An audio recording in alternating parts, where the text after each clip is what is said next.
Welcome to Episode 58, Supply Chain Risk Management, Part 2, Supplier Controls and Assurance Patterns. Our goal today is to turn large ideas about supplier risk into practical patterns that any team can apply. A pattern is a repeatable way to make a good decision, and in supply chain work, repetitivity beats improvisation every time. When patterns are clear, everyone, from buyers to engineers, knows what to ask for, what to test, and what to record. The result is fewer surprises, faster reviews, and cleaner accountability. Think of these patterns as rails that keep a complex process aligned with your outcomes. Done well, they produce trust you can explain and defend. Building on that purpose, supplier tiering gives structure to where you spend your effort. Tiering means grouping suppliers by risk criteria such as criticality, data sensitivity, and blast radius if something fails. A payments processor that touches customer records will sit in a higher tier than a vendor that provides office supplies. Clear tiers drive proportional controls, deeper testing, and more frequent checks for higher risk relationships. Keep it simple. Pick a few criteria, define score ranges, and publish review expectations for each tier so suppliers know what will be asked and staff know how to scale their scrutiny without guesswork. From there, pre-qualification screening keeps weak candidates out before time and money are sunk. Screening collects basic details on security posture, financial health, and service histories, and it asks for references from similar customers. Imagine two hosting providers.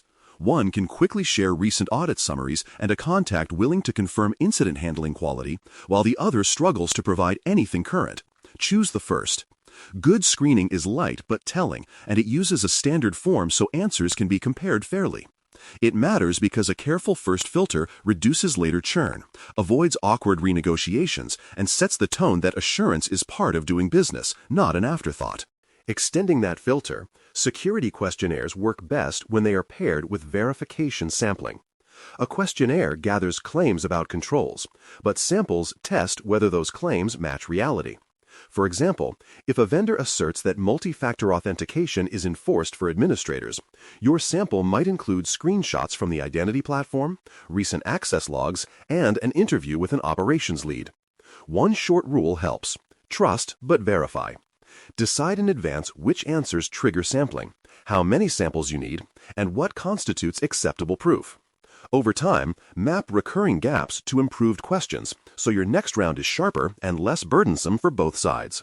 Moving into agreements, secure development lifecycle clauses make engineering discipline enforceable. These clauses expect threat modeling, code review, security testing, and tracked remediation as normal parts of delivery. A micro-scenario helps. For a managed web service, require a documented review of authentication flows, static and dynamic test outputs, and change records showing when issues were fixed. The clause should state evidence formats and timing, so proofs arrive with releases rather than after reminders. Avoid vague words. Ask for artifacts that show a path from design to fix. When development practices are contractual, security is built in rather than negotiated after the fact.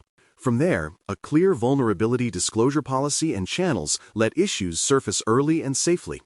The supplier must publish how to report flaws, commit to acknowledge reports quickly, and outline how status updates will be shared until resolution.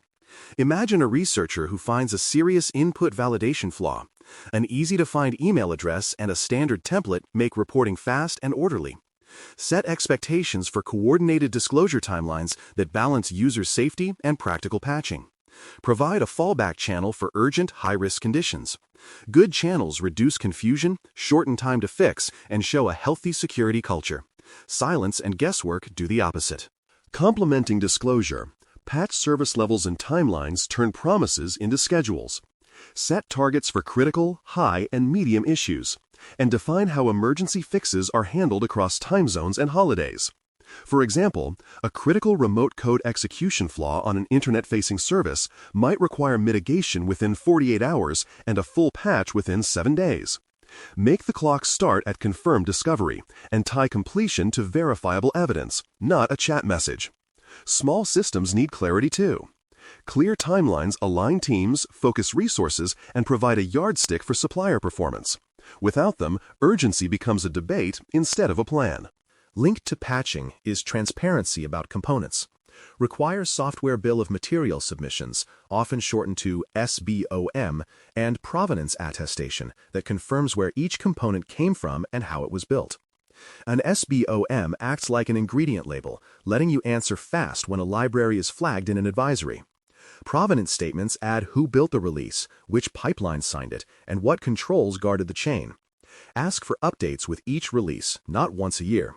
These records make invisible dependencies visible, support rapid triage, and help you trace problems to their source without guessing or waiting. Alongside software transparency, component authenticity and anti-tamper controls protect what you receive.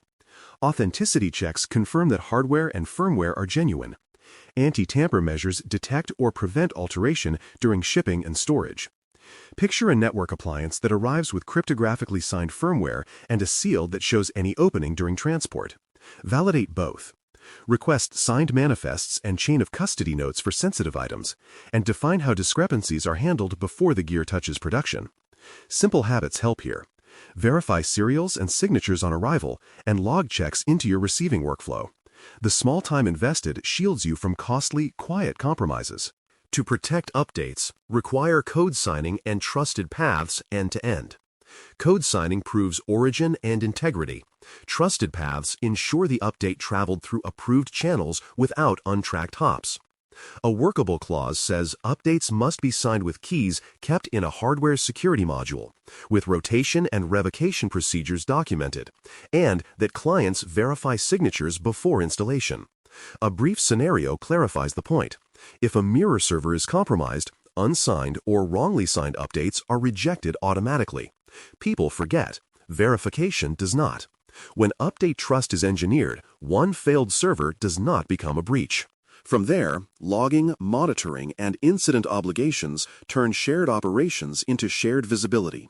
Suppliers should log access, changes, and security-relevant events, retain those logs for a defined period, and provide extracts or dashboards on request. Incident obligations cover rapid notice, facts known, actions taken, and an after-action summary with lessons learned. Keep the format predictable. A supplier who knows exactly which fields you expect can provide clean data under stress. Monitoring and obligations do not punish. They synchronize response, reduce blind spots, and let teams coordinate fixes with confidence instead of rumor. Equally important are data residency, retention, and portability terms. Residency addresses where data may live and be processed. Retention defines how long it is kept. Portability guarantees you can obtain it in usable form. Suppose a support ticket system stores logs in a new region after an expansion. Your contract should require approval before such changes and provide a path to migrate data back if needed. Portability clauses specify export formats and help avoid lock-in. Simple wording wins. Name the allowed regions, specify retention windows, and list acceptable export formats. Clear data terms prevent long disputes when time is tight. When relationships end or pause, exit plans, escrow, and transitions keep the business moving. An exit plan explains steps to hand back data, transfer knowledge, and shut down access in order. Escrow can hold source code, keys, or documentation with a neutral party for defined triggers like bankruptcy or service closure. Transitions schedule rehearsals so the plan is more than paper. A small drill pays off. Practice one export and one restore before you need them. Good exits reduce downtime, protect confidentiality, and make switching costs transparent. They also keep both sides honest about what is truly portable and what needs extra work. Finally, continuous trust signals and scorecards make supplier health visible between formal reviews. Signals include evidence freshness, patch closure times, incident quality, and SBOM accuracy, while a scorecard turns those into simple, comparable numbers by tier. A green score should never be a mystery. It should point to current proofs and clean trends. Keep one short rule. Measure what drives risk down. Share the scorecard with suppliers so they can improve where it matters and see progress over time. When signals are steady and clear, trust becomes measurable, portable, and much easier to explain to leadership. In closing, patterns enable consistent assurance by making good choices repeatable. Tiering, screening, verified questionnaires, strong development clauses, disclosure and patch timelines, transparent components, authentic hardware, trusted updates, clear operations, data terms, planned exits, and living scorecards all work together. Each pattern reduces guesswork and speeds honest answers. None of them slows business when they are known and practiced. They make business safer to run. Choose a small set to start, write them down, and apply them every time. Then tune as you learn. That is how supply chain assurance becomes both dependable and humane. Thanks for listening. For more audio courses, daily newsletters, and more, please visit baremetalcyber.com.